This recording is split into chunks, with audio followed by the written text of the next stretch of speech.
We'll hear argument next in Case 23-1226, McLaughlin Chiropractic Associates against McKesson Corporation. Mr. Wessler. Thank you, Mr. Chief Justice, and may it please the Court. 5 years ago in PDR Network, 4 justices recognized that properly construed, the Hobbs Act does not require district courts to treat agency orders that interpret federal statutes as binding precedent. Instead, it operates just like other pre-enforcement channeling statutes by providing for direct review of agency orders in the courts of appeals. McKesson and the government reject this view. Together, they urge an interpretation that would bind courts, including this one, to agency interpretations of federal statutes no matter how wrong. And that would be true even for interpretive rules that by definition do not carry the force of law, transforming even the most informal agency interpretations into permanently binding ones.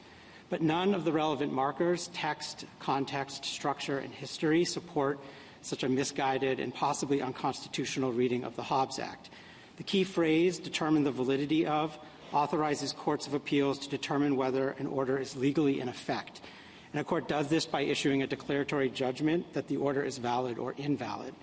Context cinches this. The phrase is immediately surrounded by terms which all denote specific forms of equitable relief directed against the order itself. The phrase determine the validity of should therefore be read the same way.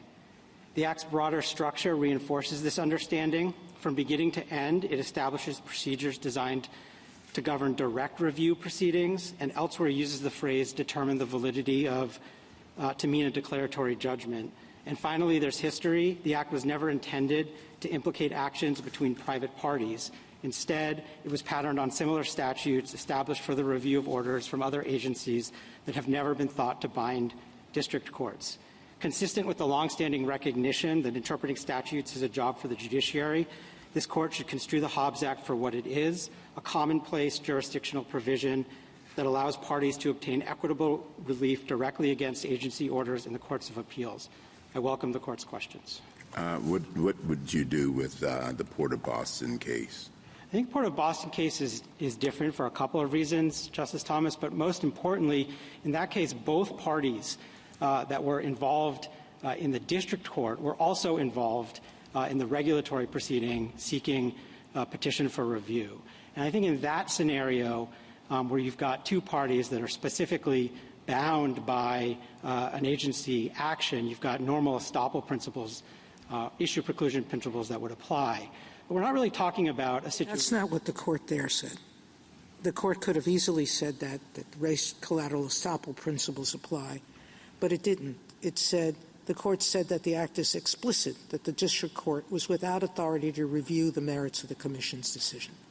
So you have a problem that the analysis that the Court used was directly contrary to your position. But I think the difference, Your Honor, in that case compared with what we have here is you've got a situation where the parties are fighting about the meaning of the agency interpretation were also parties in the agency proceeding itself. Here, you don't have a situation where the plaintiffs in this case had any role to play or had any but they could have. You haven't denied they had an opportunity.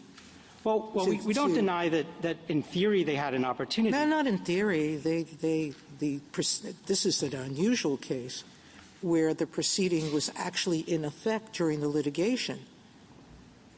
In my experience, and I think we've said this, if there is something like that happening, the court below should stay letting that decision become final. I think, Your Honor, that illustrates what kind of empty promise my friends on the other side's interpretation would have for the Hobbs Act, because you're right. What happened here was the litigation was proceeding for 6 years, and the agency then issued this AmeriFactors order.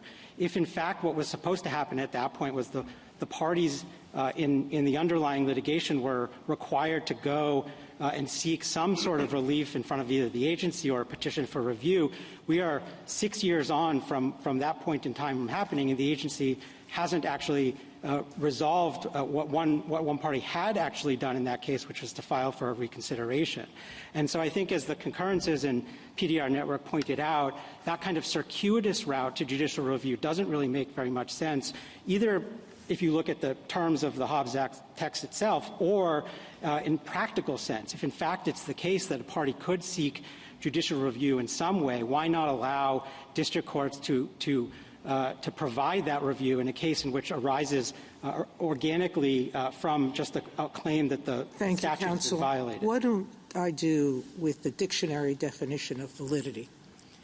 Valid means things like lawful, meritorious, or correct. No dictionary suggests that you only need a declaratory judgment for that. We have Heck versus Humphrey, where the court said that you cannot bring a wrongful conviction claim under 1983 because doing so would amount to a collateral challenge to the conviction's validity. 1983 only requires money damages, and yet we use validity in a very different sense because nothing in the 1983 was going to vacate the conviction. So there are multiple ways to challenge validity without a declaration.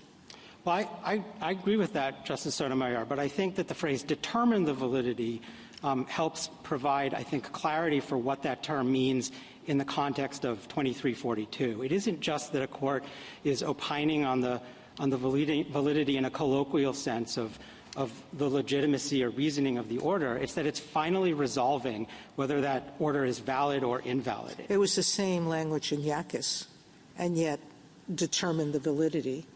And in Yakis, we said it was exclusive. I know you rely on the Second Circuit, but if you look at the analysis, it barely mentions the Second Circuit, the sentence. Boy, my tongue got tied. Yes.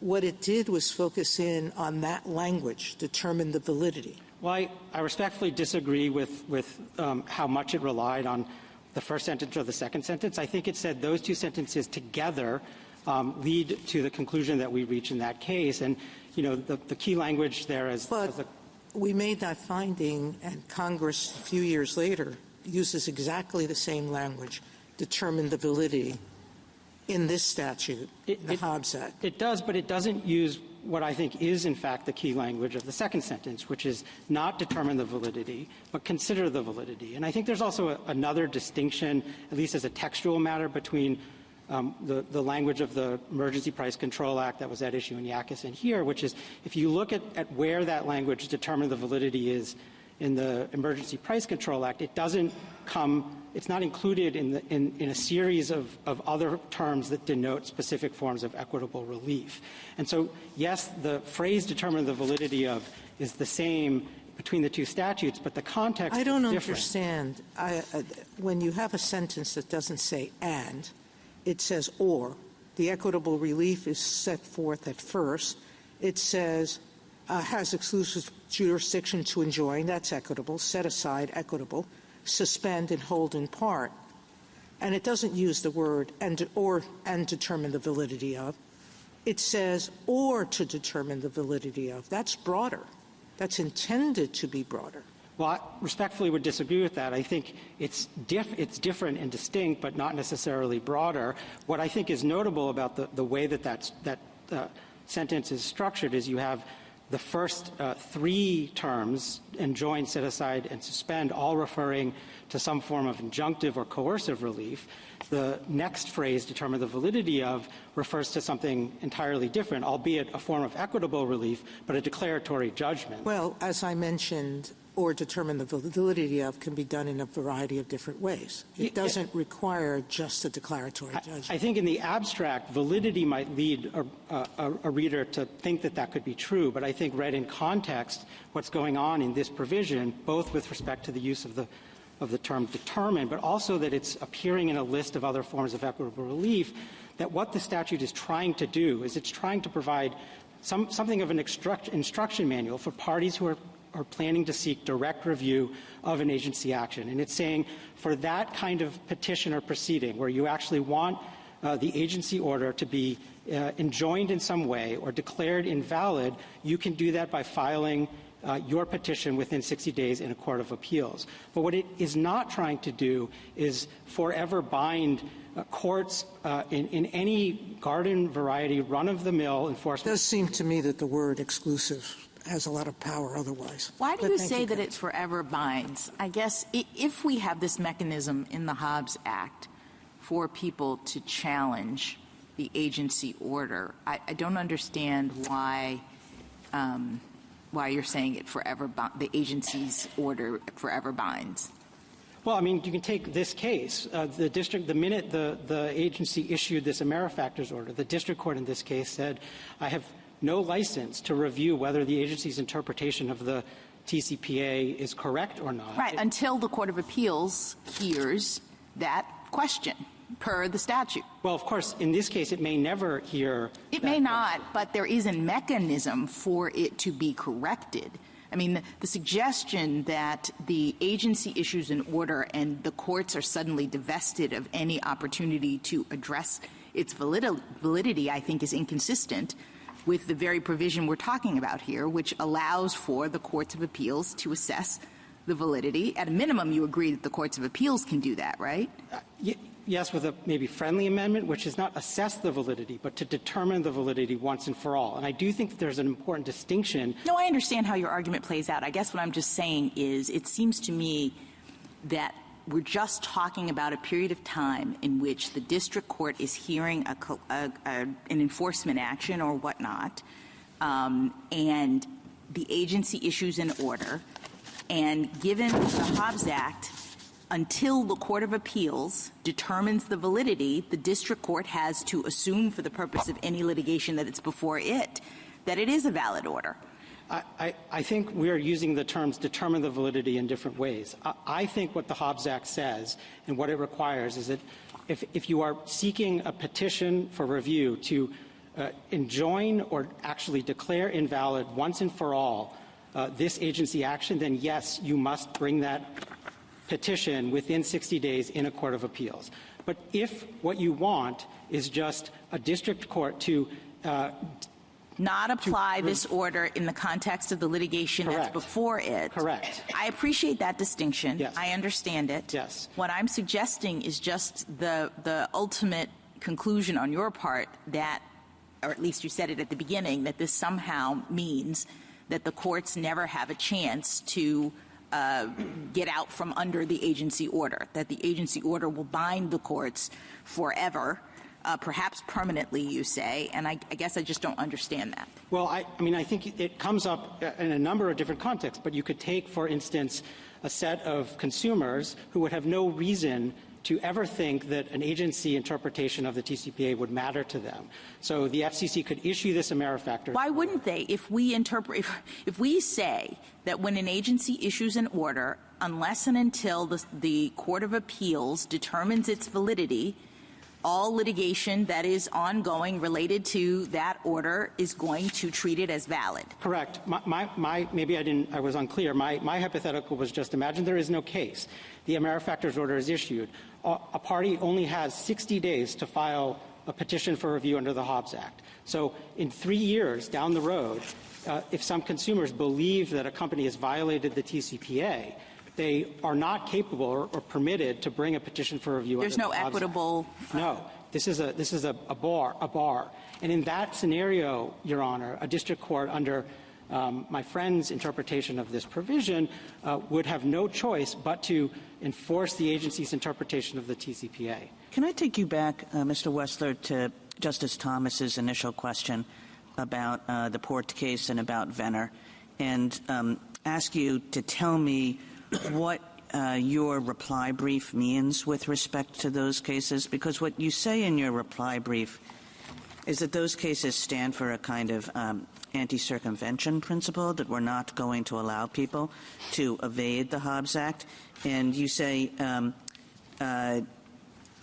what those cases do is they shut down collateral challenges that could have been brought under the Hobbs Act. So what do you mean by that? What do you take the scope of those cases to be, or said otherwise, what do you take the set of collateral challenges to be that those cases preclude? Sure. I think there are maybe two kind of categories, the way to think about it. The first would be in a case in which the actual parties who are in the civil proceeding were also parties to an agency action. And I think in that scenario, that's not Port of Boston, right? Well, that is Port of Boston. In Port of Boston, both parties that were the subject of the district court proceeding were also parties in the agency action that was taking place kind of simultaneously. And so in that scenario, I think it is fair to say, well, an order from the district court would effectively enjoin the agency action in a way that would suspend the functioning of the order and would be subject to the Hobbs Act. But I don't think in any of those old cases, Venner, Port of Boston. You said that there were two things. You said. Sorry. I think the other category would be a case in which you might have one party who is specifically given like a waiver by an agency. And I think in a scenario like that, if it later got sued, and the only agency action related to that specific party, the effect of a later suit might be to suspend the agency order in a way that would look like the kinds of equitable relief that the Hobbs Act covers. But once you're out of those two pretty narrow categories, and certainly that isn't the case we've got here or what we had in PDR Network, it cannot be the case, I think, or would submit to the court, that the Hobbs Act covers any proceeding that arises in the normal course of a district court's jurisdiction in which the district court is being asked to evaluate or interpret the meaning of a statute and compare the agency's reasoning. I understand that position, but I guess I'm wondering why you've argued this case quite so broadly. I mean, it seems to me that you win this case so long as you say there's at least a requirement that the parties bringing the suit are legally bound, and that's not met here, and so we win on that ground. Like, why go further than that? Well, I mean, I will take a reversal win in whatever way the court thinks is best, but I do think that there is something quite odd about an interpretation that the other side has offered for 2342 that would extend to cover a district court's ability to interpret the statute. And I think that really is what we're talking about in this case. I think it's even more extreme when you look at the nature of the AmeriFactors order here, which all parties argued and agreed below was an interpretive order, one that... Right. I mean, I guess that's exactly what I'm suggesting. I mean, I think that the in our initial opinion, remind me of the name? The PDR. PDR. Right, that the majority opinion basically says, I think it's important to us, the majority opinion says, whether this is an interpretive rule. And here it seems to me you can just come up and say this is an interpretive rule. The majority in PDR got it right that that was an important question. And if it's an interpretive rule, it falls outside the Hobbs Act. Correct. End of case. Correct. And we would accept a decision going no further than that. I do think that it is hard to square the McKesson and the government's interpretation of 2342 as expansively as they have argued it to mean any time a district court is asked to assess the meaning of a statute, if the agency has taken a position on that already, it is barred from doing that. And I don't think that the language of 2342 or the structure of the Hobbs Act could be read to sustain that kind of understanding. What about of its what Congress purposes? is doing. How do you square your point with its purposes? Sure. I mean, I don't think there's any indication, if you look back in the sort of transformation from the Urgent Deficiency Act to the Hobbs Act, what Congress was trying to do to suggest that they were that the design and goal of this statute was to do that kind of complete removal of the ability of courts to assess. Wasn't it trying to establish finality, predictability, uniformity? When the Court of Appeals rules on the validity or does the statutory interpretation you're talking about, we then have a sort of definitive interpretation that applies at least to a particular region.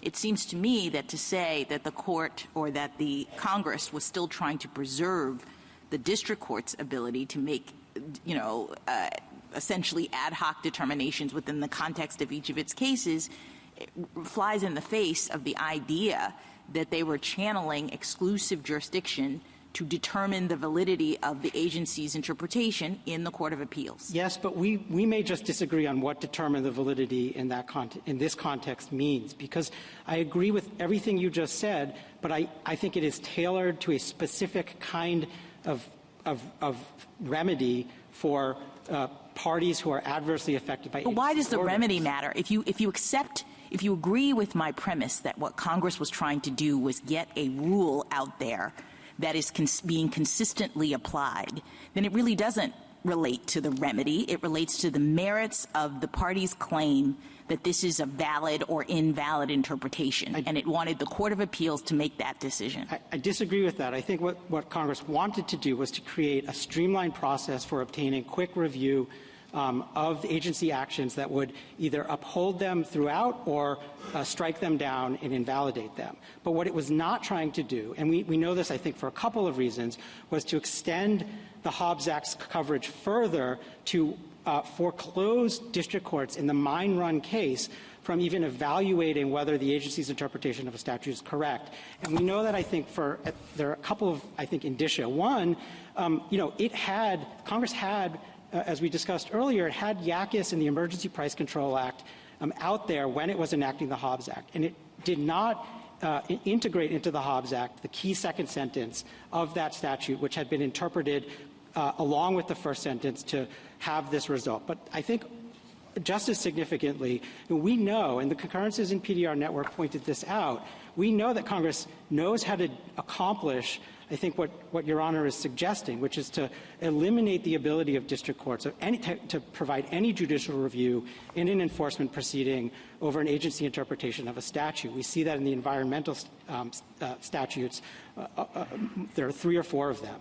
And that language, which I think is quite clear, it provides a kind of negative prescription that district courts do not have the authority to provide any sort of judicial review and enforcement proceeding, just as absent from the Hobbs Act here. And I think that's a quite significant distinction, and one I think that we have to, again, as we know from PDR Network, recognize that, that the silence that the Hobbs Act has when it comes to that kind of question, I think ought to be significant in the way we understand the background rule that's operating here, which is for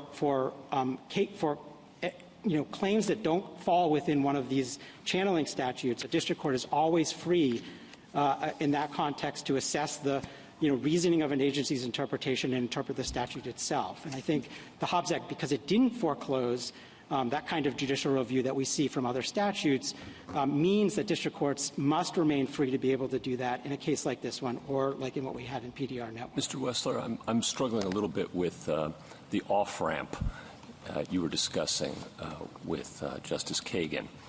And as I understand it, the idea goes that the Hobbs Act doesn't even apply at all because the Amerifactors order wasn't really an order. It was an interpretive rule.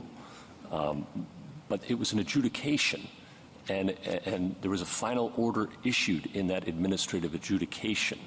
That would seem to be, to me, every day of the week and twice on Sundays, an order, and therefore implicate the Hobbs Act and raise unavoidably the larger question in this case. What am I missing? Yeah, I don't think we disagree with any of that, and I don't think our view is that this isn't an order.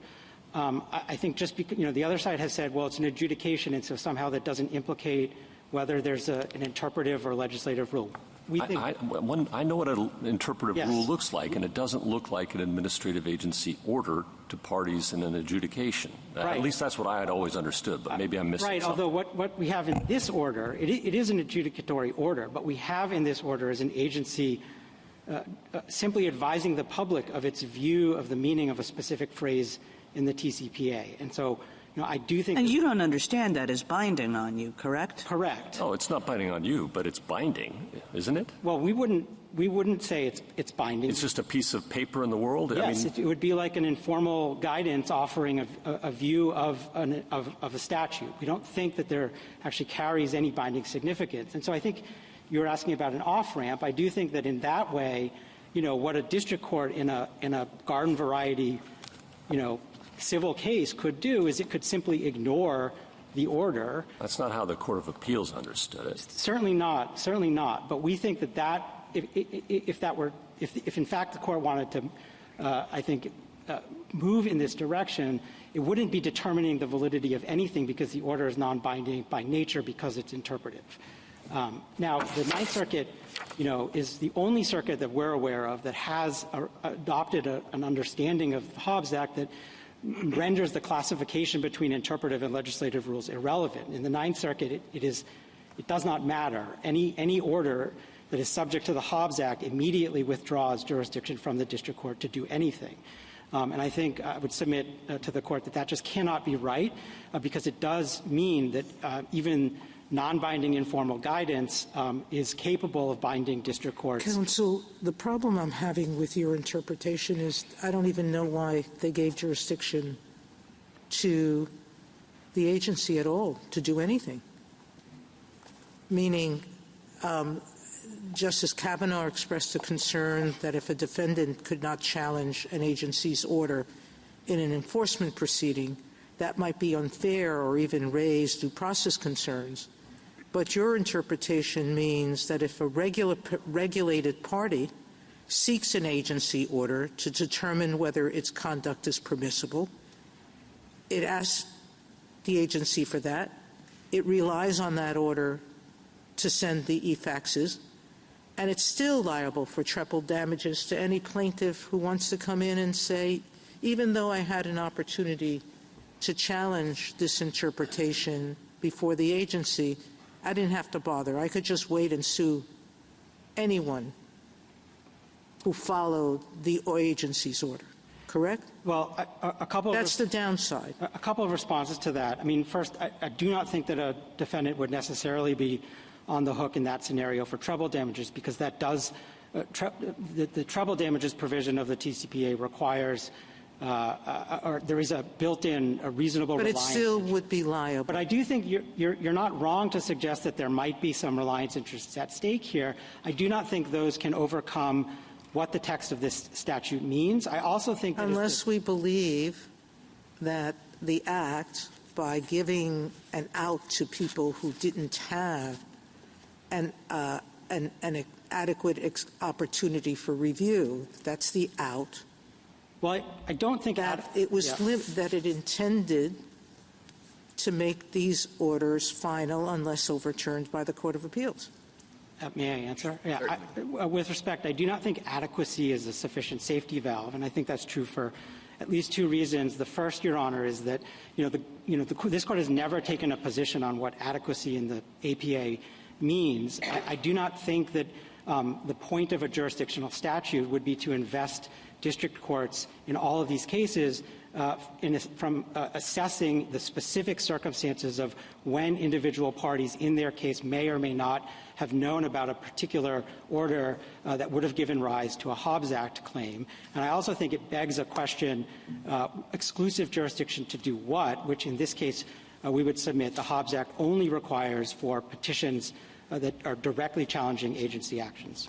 Thank you, counsel. Justice Thomas? Justice Alito? Anything further? Justice Sotomayor? No? Justice Kavanaugh? No? Yeah.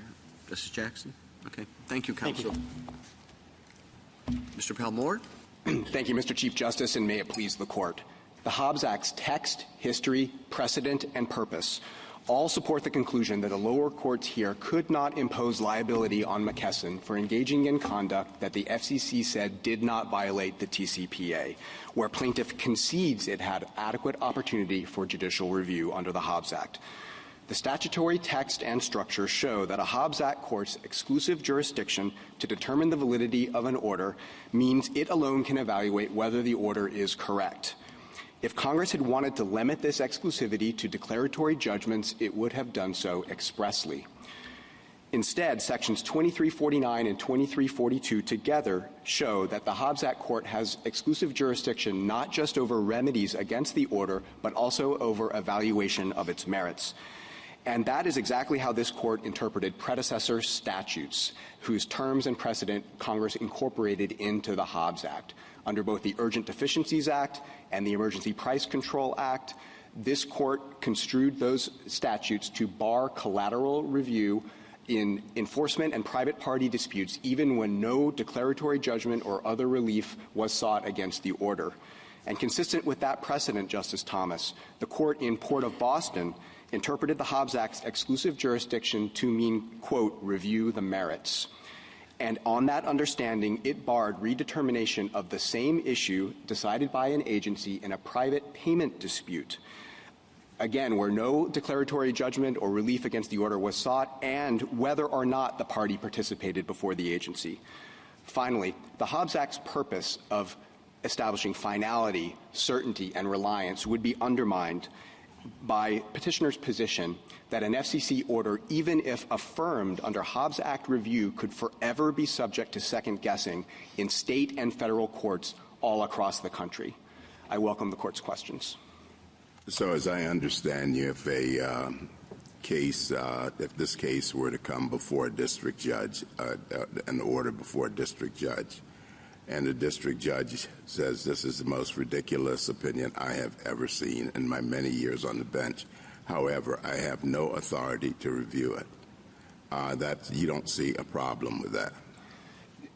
Justice Thomas, this is not an issue of agency versus court. This is an issue of which court and when.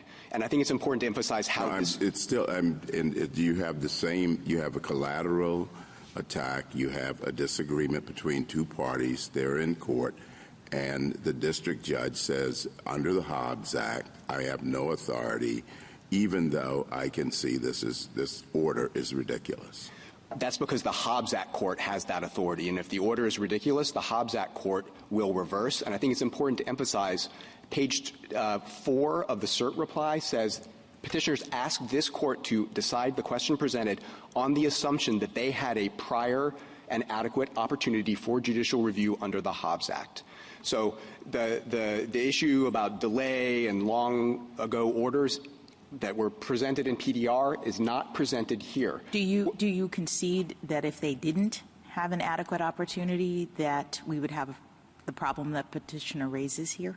Well, we think adequacy is an important safety valve, and Justice Kavanaugh, in his concurrence in PDR network, canvassed a number of concerns with an overly strict reading of exclusivity in this scheme, and we understand. What about the timing? I mean, I had a little colloquy with petitioner, and he says that, some of these customers, people affected, would have had no reason to bring this up with the Court of Appeals within 60 days of the original order. So 2 responses, Justice Jackson. One is that concern is not presented here, but given the concession that they did have a prior and adequate opportunity and they just chose not to exercise it. So their view is Hobbs Act exclusivity is optional. They can go either way. 2, in a hypothetical case where that issue was presented, we view that as an adequacy problem. We think Congress addressed potential unfairness, potential due process concerns that Justice Kavanaugh canvassed in his PDR network concurrence, not through limiting the exclusive jurisdiction of the Hobbs Act court, but by creating an adequacy safety valve. And we think that's where the consideration of timing, interests, standing, that's where that would go. Suppose I'm a district judge in New Jersey and someone shows me a Ninth Circuit opinion on a question of law that I'm considering. And if I conclude that there's no Third Circuit precedent on point and no Supreme Court precedent on point, if I disagree with the Ninth Circuit's interpretation, am I invalidating the Ninth Circuit decision? No, Justice Alito, but that's not the statutory language here. It's not invalidating, it's determining the validity, which is a capacious term, and it wasn't one that was new to this statute. It had just been construed by this court in Yackas, and it's comfortably understood to mean evaluate the soundness. This court said in Port of Boston it meant review the merits or collaterally redetermine the same issue. And if I could just make one quick point on Port of Boston, Mr. Wessler says, well, that party participated. There were alternative holdings in Port of Boston. The first holding was, we think you participated through an agent. But the court was crystal clear. It went on and said, even if not, your interests were implicated, you could have participated and you chose not to. Having made that choice, you can't now get a collateral redetermination of that same issue in the private payment dispute. And that was a dispute over the meaning of Section 15 of the Shipping Act. It was a statutory construction question. And Justice Kagan, this kind of idea of is this a non-coercive order, the AmeriFactors issue, came up in Port of Boston also, because the party there who was objecting to that order and seeking to get collateral review of it said, this order has no coercive effect. This is just the agency kind of opining on the meaning of the Shipping Act. And what this court said was that's still reviewable under the Hobbs Act because there's this, it's a finality consideration. Does it determine rights or obligations, and do legal consequences flow from it? And the court said, yes, they do. When an agency with statutory authority construes a statute within its jurisdiction, that means something. And it cited this court's decision in the Frozen Foods Express case, which was construing the APA declaratory order provision, which is now codified in 54E, which says agencies have authority to terminate controversy or remove uncertainty. And that's what this order did. It was an adjudication, as Justice Gorsuch pointed out, with real legal effect. And they've conceded, again, that they could have sought Hobbs Act review. That they asked the court to decide the question on that understanding, but simply opted not to. You mentioned Yackas in response to Justice Alito. Of course, the other side points out that Yackas had the two sentences, determine the validity and consider the validity. Can you just address that? Sure, Justice Kavanaugh. What Congress did in the Hobbs Act was combine the two sentences. So the first sentence in Yackas said, determine the Emergency Court of Appeals has exclusive jurisdiction to determine the validity. And then the second sentence said, and no other court can consider the validity, enjoin, or set aside. What Congress did in the Hobbs Act was meld the two sentences into one, and it drew both from that Emergency Price Control Act and also from the Urgent Deficiencies Act. So it takes determine the validity and enjoin from the first and second sentence of Yackas. It takes set aside from the second sentence of Yackas, also from the Urgent Deficiencies Act. It takes suspend only from the Urgent Deficiencies Act. So it's drawing on both these sources, both of which had been interpreted to bar collateral redetermination of the same issue, and it combined them into one.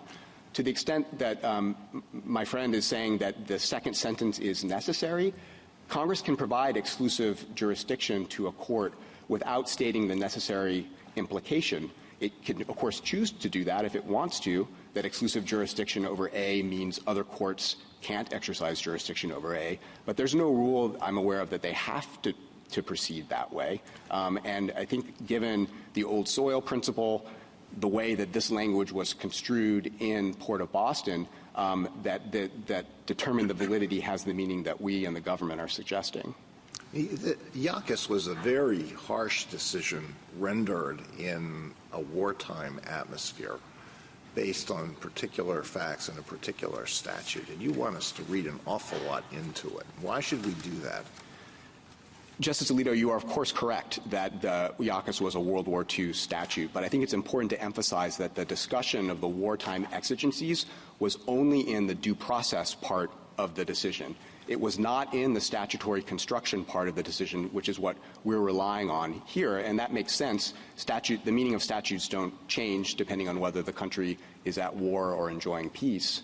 The due process holding in Yackas, Congress responded to that by amending the Emergency Price Control Act, not to change the determine the validity language or the exclusivity, but to reopen a window for criminal defendants, civil defendants to seek review through that exclusive path in the event they were prosecuted or sued.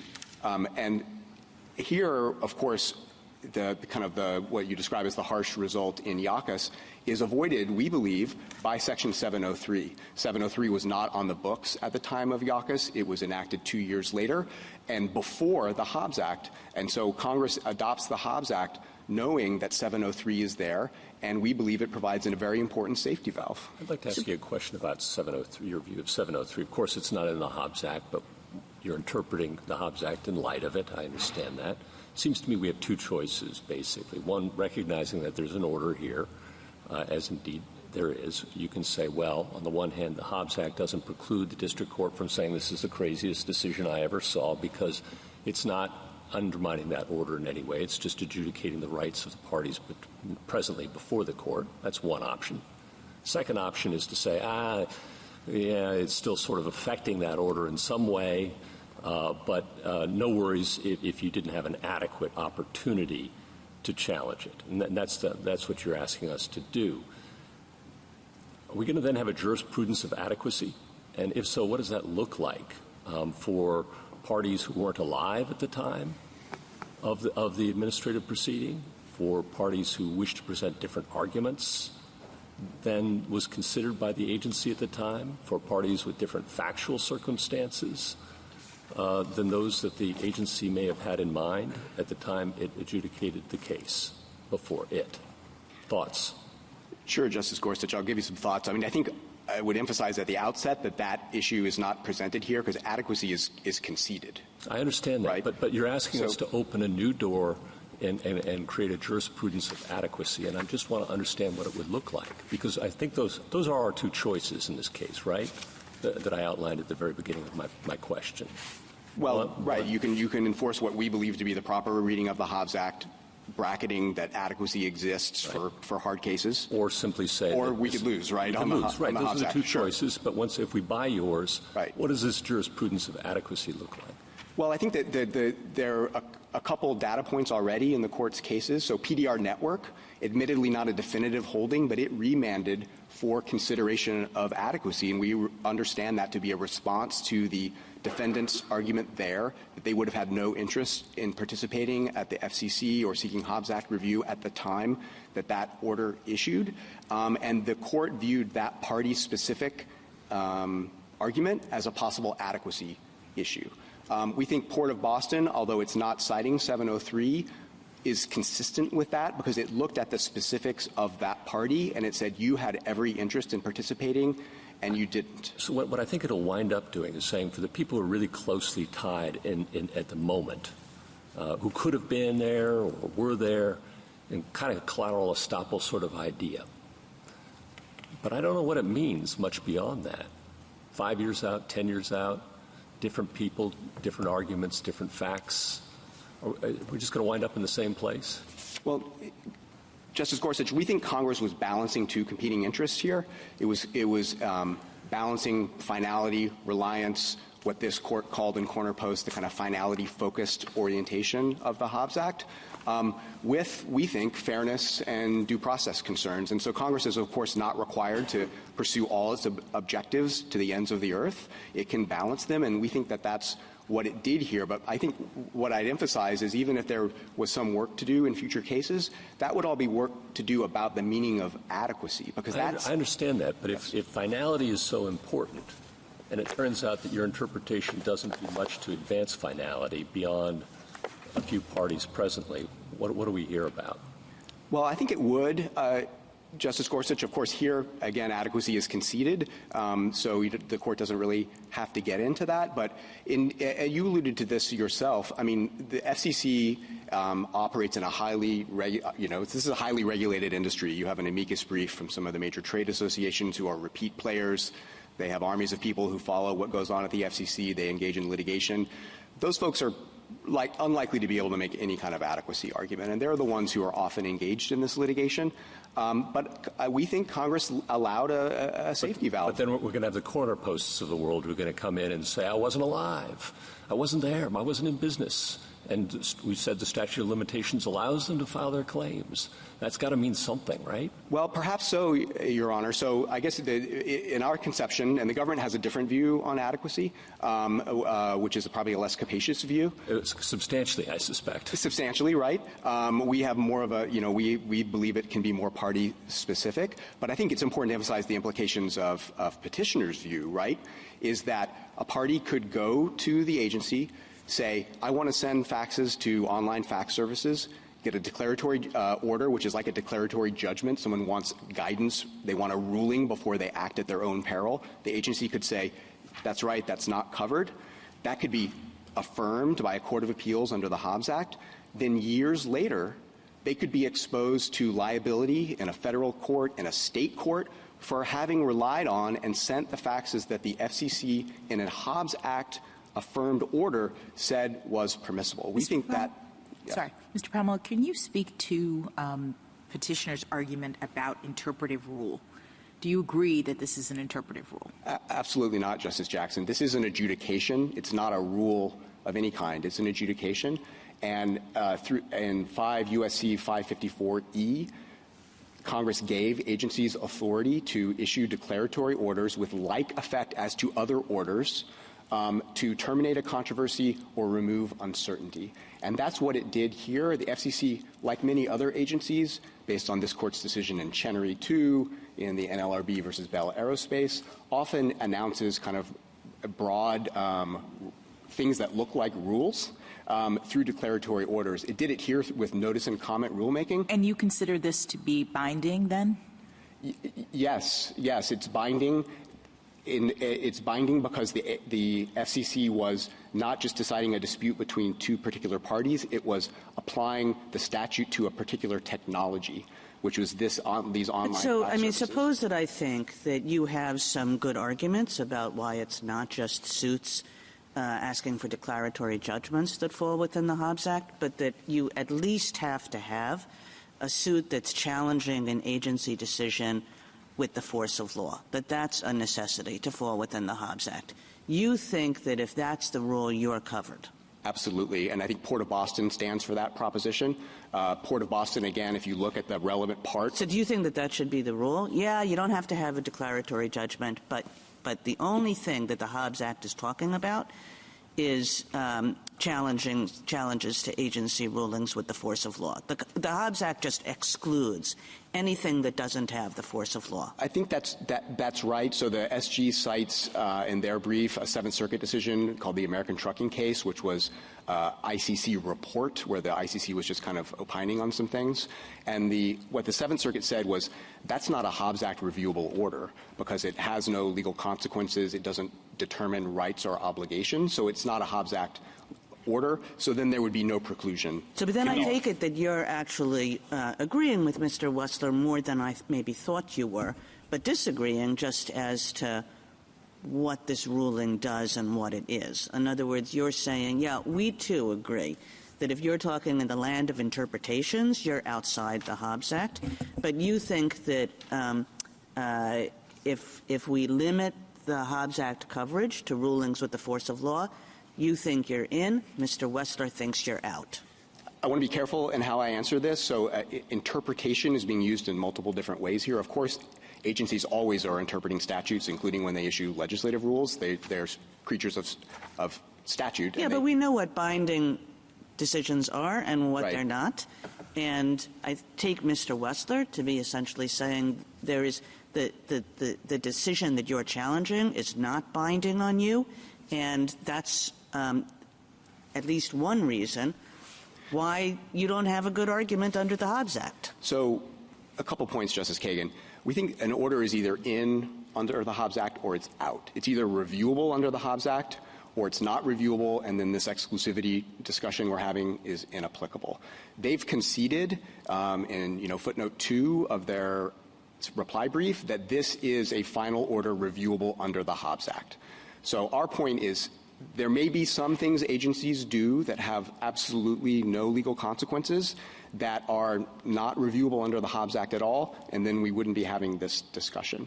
There's no middle category, though, and this is the point I want to emphasize, of orders that are somehow reviewable under the Hobbs Act. They're final and legally consequential enough to be reviewable under the Hobbs Act, but don't trigger this kind of exclusivity. Thank you, counsel. Justice Thomas? I'm going to try one more time. You mentioned Yackus. Yackus was a criminal trial. They were indicted for violating one of the stabilization laws. And the district court refused to admit evidence, to allow their arguments that the ruling of the board or commission was improper. What if the district judge said that it's ridiculous, it's the worst thing I've ever seen? Do you find nothing wrong with that, even in the criminal context?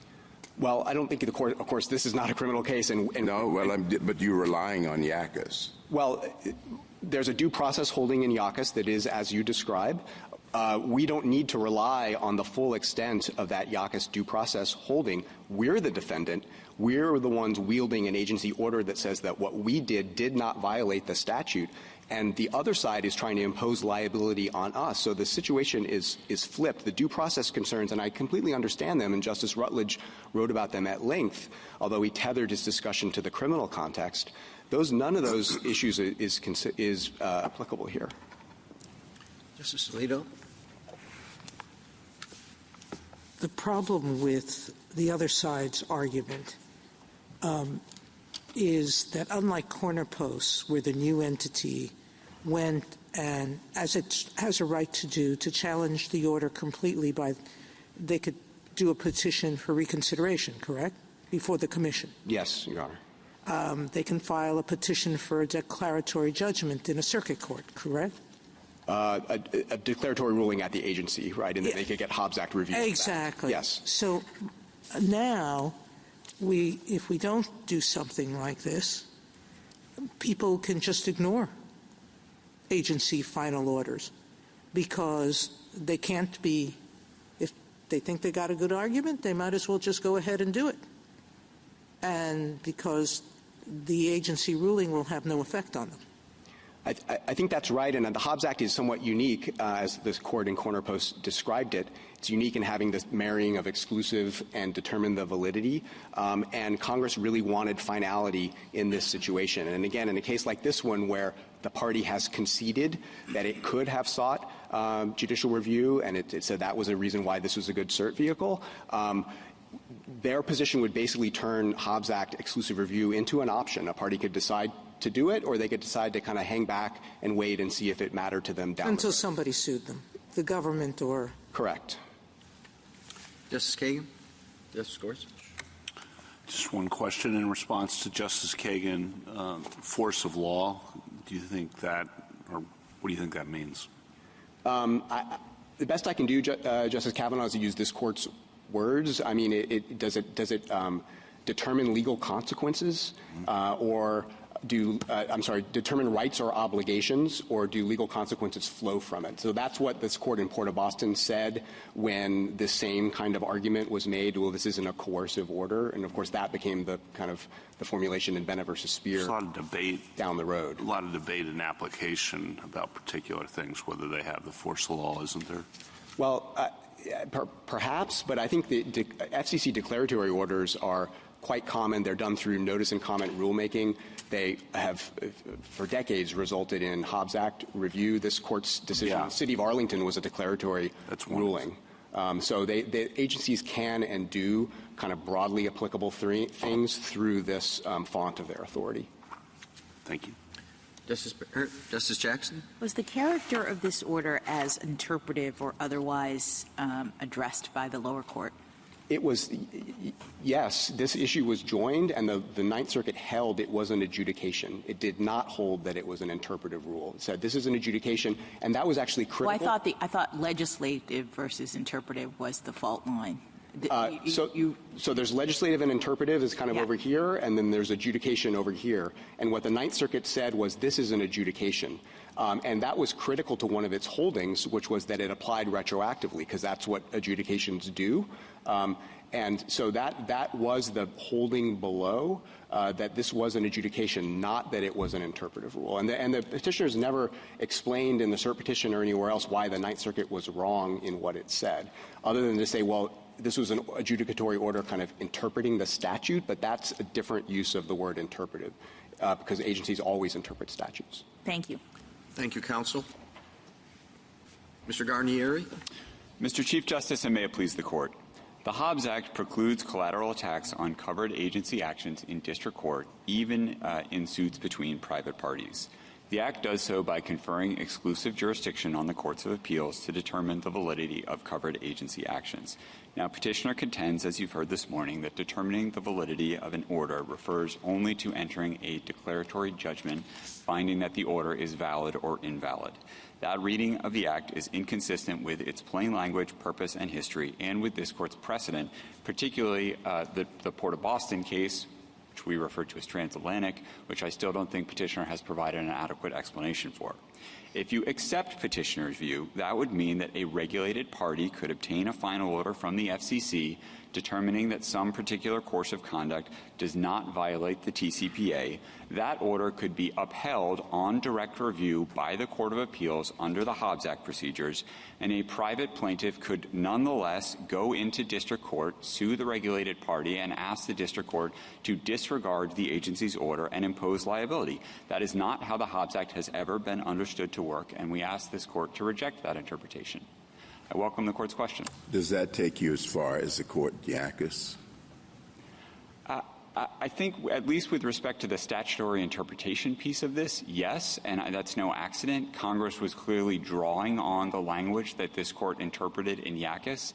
The Emergency Price Control Act conferred on a special emergency court exclusive jurisdiction to determine the validity of price control regulations, and Congress took that language, which was, I think, unique at the time in the Emergency Control Act. Congress took it and brought it into the Hobbs Act in order to accomplish the same purpose that this court construed the Emergency Price Control Act to have in the Yackas decision. If you take the Hobbs Act to go as far as Yackas, I mean, that's an extraordinary thing. I mean, Yackas is not a case people usually want to rely on outside the wartime context. But if that's as far as the Hobbs Act goes, if it goes that far, aren't we going to have real due process questions? I mean, Justice Rutledge raised them. Justice Powell raised them years later what was that? And one of them, yeah. You know which one I'm talking about. I do, Your Honor. Let's see. I can even find it for you. Adamo, or whatever, however you pronounce it. Adamo, yeah. You really want us to start a 14th Amendment jurisprudence about this? Well, I don't think that that there are going to be cognizable due process claims in the mine run of applications of the Hobbs Act. The due process clause of the 14th Amendment does not create any kind of freestanding entitlement to get judicial review of agency action in any court at any time. Well, I think it does generally. I think it does generally say when Congress chooses to invest courts with jurisdiction, as a rule, judges interpret the law, and they have a duty to do so independently. And not to automatically and reflexively have to adopt interpretations that the executive branch chooses and prescribes for them, right? I think, Justice Gorsuch, that might be a little bit different than the due process concern that my friend has articulated. That's more it's what I have, so why don't you address it? Sure. So I think if you're thinking about the way the Hobbs Act generally, the way Congress envisioned this would work, you would get judicial review in the Court of Appeals under the Hobbs Act, and it would be that application of Article III authority that would then be binding. I understand that, but the fact that one person gets judicial review under the Hobbs Act and makes whatever arguments in our adversarial system that they choose, and then another party, years later potentially, with very different arguments and different facts, it wasn't around. And you're telling me due process has nothing to say about whether that individual gets to have a judge decide his case. Well, again, I think Congress was talking here about which court gets to do that. It's the Hobbs Act court that gets to exercise Article III authority to determine the validity of the agency's I understand that, and I'm asking you on the due process question. You don't think that raises any due process questions? No, I don't think that you would have a viable due process argument if your contention is that you are not entitled to challenge the validity of the agency's order in an enforcement action. I think you can also get there. I mean, Section 703, I think, confirms that. Section 703 of the APA is the provision that recognizes that Congress can provide for an exclusive review scheme, and there are circumstances in which, when Congress does that, parties are not entitled to judicial review of the agency's action in the enforcement proceedings. So Justice Rutledge was wrong and Justice Powell were wrong to be worried about those concerns? No, of course not. But I think they were focused on aspects of the Emergency Price Control Act that aren't necessarily replicated in the Hobbs Act. The other thing that I would point out it is the plaintiff here, the plaintiff in the private TCPA action, who is seeking to avoid the application of an FCC order, or an order by a component bureau of the FCC. And I think the due process concerns are particularly weak in that context. Yes, but you're asking us to draw a much broader rule based on Yackas, and so we have to consider where that leads. And anyway, I've taken up enough of your time. Mr. Cornieri, in your brief, you say the term validity refers in this context to having legal strength, force, or authority, that's one, or to being grounded in sound principles.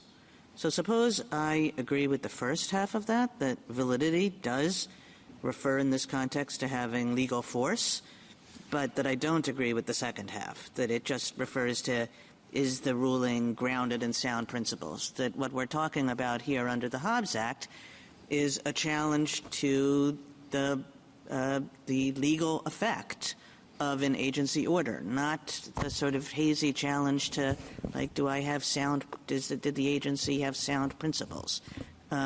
So what would it mean if I took your definition and chopped it in half and said I only agree with the first part, that the Hobbs Act covers that? Sure, Justice Kagan, if I'm understanding your question, I think this goes back to some of the issues you may have been discussing with my friends earlier about, what do we do with this declaratory order, and what do you do if you think, some particular agency action is not meant to have legal force or effect at all. I agree with the way that Mr. Palmore put it. The Hobbs Act in Section 2342 both specifies the things that are reviewable under the Hobbs Act and provides that jurisdiction is exclusive and no district court here may determine the validity of the covered agency actions. Now, if you do that analysis and you determine that some particular agency action actually has no legal force or effect and is not the kind of thing specified in the Hobbs Act as an agency action for which you could get direct review in the Court of Appeals, then you're just out. There is the exclusivity provision does not come into play because so what that do you agency think action, is just out? What category of rulings is just out? I think there are some things that agencies do that would constitute interpretive rules as in the technical meaning of that sense under the APA that have no legal force or effect. We cite a case involving a report issued by the ICC. The FCC commonly issues reports both to the public and to Congress. Those things don't have legal force or effect. They wouldn't satisfy the test for finality. So what I understand, Mr. Wessler, to be saying, and he'll correct me if I'm wrong, is that in this case, notwithstanding that there's an adjudication, it was not an adjudication binding on the parties here. I'm not actually sure what Mr. Wessler would say about that. I think he has tried to characterize this as an interpretive rule, which is simply incorrect. The FCC understands declaratory orders to have they are legally binding orders issued by the agency after adjudication. Here, the agency put this out for public. It gave notice. It solicited public comment on this. Declaratory orders under the APA, under 5 U.S.C. 554E, have like effect as other agency orders. These are not the same thing as an informal guidance document that the agency might issue to advise the public of its understanding of some pre-existing statutory obligation. I mean, this is a real agency order. Can I understand a little bit more, though? I mean, you said if the agency act has no legal force or effect, then you're just outside the Hobbs Act. So that, in your view, would allow the district court to consider it in the context of an enforcement action. Is that right? Yes, Justice Jackson. But doesn't that seem odd when the language in the exclusive jurisdiction provision says that the Court of Appeals determines the validity? It seems counterintuitive that you would have the district court determining whether or not this has a legal force and effect, and therefore the Hobbs Act applies at all. When that goes to validity, even your brief suggested it, and yet we have the language in the statute that says the validity is supposed to be interpreted or determined by the Court of Appeals.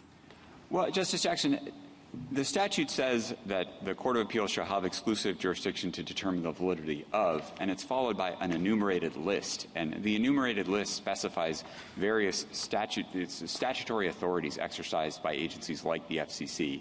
And I don't think it would violate the exclusivity provision for a district court to determine that something the FCC has done in a particular case is not, for example, a final order made reviewable under Section 402 of A of the Communications Act. If the district court decides that, then the district court has effectively decided that this is not the kind of thing the Hobbs Act covers at all. The other point that I would make on this, if I may, is simply that it is open to regulated parties to argue that the FCC has done something by declaratory order that it could only have permissibly done by notice and comment rulemaking. But that is the kind of challenge that must be brought within the Hobbs Act framework itself. You could present that argument to the Court of Appeals, and we've seen cases like that. Thank you, counsel. Justice Thomas? Justice Alito? Let me just ask you another question about Port of Boston. Why can't Port of Boston be read to mean that when a litigant is an actual party to an adjudicatory proceeding and that proceeding produces an order regarding the rights of that specific party, the party must seek review through the Hobbs Act and not by waiting for an enforcement action? Why can't Port of Boston be interpreted that way? That is not the rationale that this court gave for its decision in Port of Boston. The court squarely rested on the exclusivity language in the Hobbs Act. There was a factual dispute there about whether the shipper, Transatlantic, had been represented in the agency proceedings through its agent, the agent was a member of the Shipping Association, which was a party to the agency proceeding. This court said, even if you were not a formal party to the proceeding, your interests were at stake, and you had an opportunity to participate, and you did not. So I don't think the reasoning of the decision can be squared with my friend's suggestion that you could write that off as a case about, an instance in which a party is actually bound by the agency adjudication in the sense of sort of preclusion principles. Did the court in Port of Boston grapple with all the considerations that were laid out in Justice Kavanaugh's concurring opinion in PDR? No, Justice Alito. I will grant you that the analysis in Transatlantic or Port of Boston doesn't seem as troubled by some of the analysis set forth in Justice Kavanaugh's concurring opinion in PDR Network, but the issue was squarely presented there, and the court had no difficulty determining that the suit at issue in that case was, in effect, an effort to get a collateral redetermination of something that had already been settled by the Federal Maritime Commission, and for which review under the Hobbs Act was the exclusive mechanism for determining the validity of that agency action. I don't think you have to rest. I think Port of Boston is a strong card for us, but I don't think you have to rest exclusively on that decision either. I mean, this goes back to cases like Venner and Lambert-run coal company. There are numerous decisions of this court decided under the predecessor scheme, the Urgent Deficiencies Act, that likewise rejected efforts to get a kind of collateral attack on the agency's order, and in suits in which no party was requesting declaratory relief against that order. So I don't think, in addition to Transatlantic, there are other pre-Hobbs Act precedents that just can't be squared with my friend's understanding of how the statute works. Well, let me ask one final question about Yakis. Now, I don't know how big the defendants in Yakis were, but let's suppose they were. This was some mom-and-pop operation that was subject to the price controls that were in effect during World War II. And it was really quite unlikely that an entity in that position was going to be following all the details of what was being done in wartime regulations. So they just were unaware of what was happening, and then they find themselves in court being criminally prosecuted for violating the price controls. Would you say there's not a due process concern there? I think the holding of Yakis is that there was no due process violation in that application of the statute, even in the context of a criminal prosecution. Obviously, we are one step removed from that here. This is a civil enforcement action, not a criminal prosecution. Now, I will say the respondent in this case has suggested that today, if a similar issue arose, you have Section 703 as a safety valve. Now, in PDR Network, we took the position that in Section 703, when the statute refers to an adequate prior opportunity for review under one of these exclusive schemes, adequacy was supposed to be judged at a level of generality. The question is whether the statutory scheme provided an adequate opportunity to the regulated community in general, not the specific party in that case. We haven't had occasion to revisit that position here because petitioner has asked the court to decide this case on the premise that petitioner already had a prior and adequate opportunity to seek review under the Hobbs Act. But what I want to stress is if you disagree with us about how to read the adequacy language in Section 703, that could be something the court could address in an appropriate future case. It is not a reason to adopt petitioner's understanding of the Hobbs Act. All right, thank you. Justice Sotomayor? Justice Kagan? Justice Gorsuch?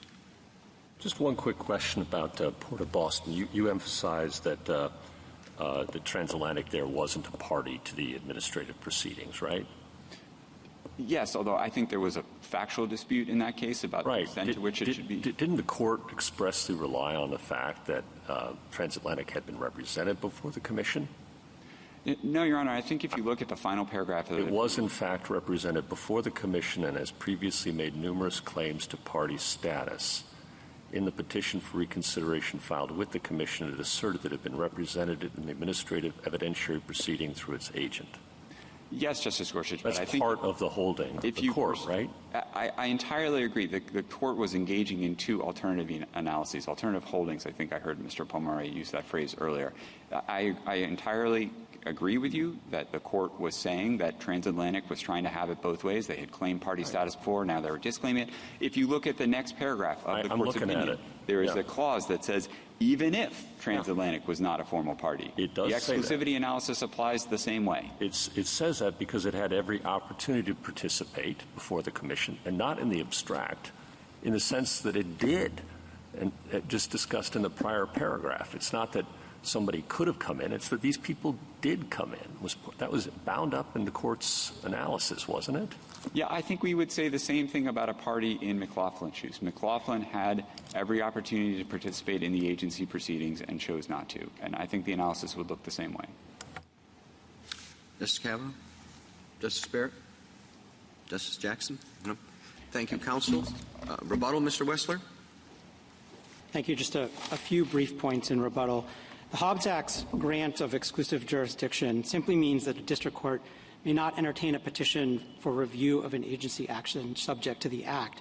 Nobody questions that the Hobbs Act's grant of that kind of jurisdiction is designed to create a streamlined process for funneling pre-enforcement facial challenges to agency actions into the courts of appeals. And, of course, no matter how the court resolves this case, those challenges will continue. But I think what's at issue here is really whether the Hobbs Act, the text of that statute, this court ought to read it in a way that expands and extends the sweep of the Hobbs Act to cover any opportunity a district court might have in a garden variety civil litigation case to even consider or evaluate the reasoning of an agency interpretation.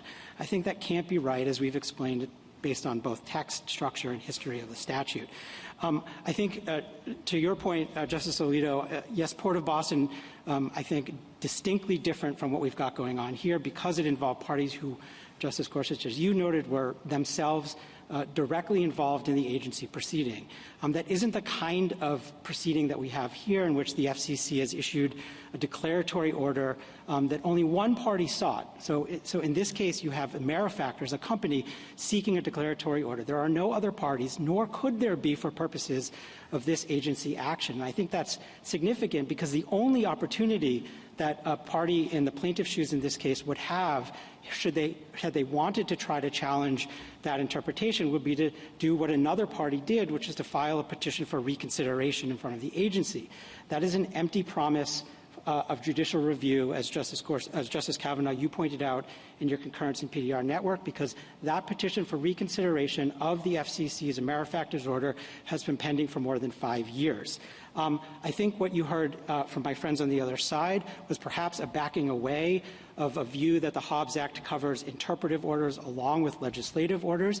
If that's correct, it would require reversal here because the Ninth Circuit's rule from which we have taken an appeal is that the Hobbs Act covers both interpretive and legislative orders. I note that the government on page 31 of its brief defends that proposition, despite what you heard today. It has taken the position that there is no exception under the Hobbs Act for interpretive rules. It covers both kinds of rules. An adjudication can still be an interpretive rule, as courts have routinely held. Adjudications are simply an alternative path to a regulation or a rulemaking that an agency can take, but it does not affect a distinction between agency action that carries the force of law versus agency action that does not. And I will just point out that in PDR Network, there the FCC issued a rule through notice and comment, but on remand, the Fourth Circuit held that it was interpretive and therefore not subject to the FCC. This Court should make clear once and for all that the Hobbs Act does not require a district court to follow an agency's interpretation of a statute, no matter how wrong. Thank you. Thank you, counsel. The case is submitted.